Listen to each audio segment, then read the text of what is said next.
How to log into Capital One UK credit card online. Hey everyone, welcome back. In this video, I will show you how can you log into your Capital One UK credit card online. So let's get started. First, as you have to open any browser on your system.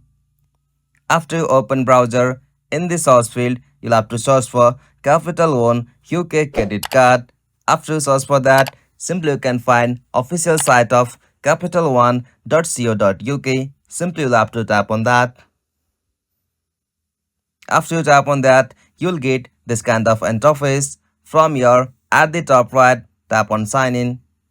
And from the section to log in or sign into your account, you'll have to just provide your username. This could be your email address. Simply you can tap on that and enter your email address. After that, you'll have to provide your password.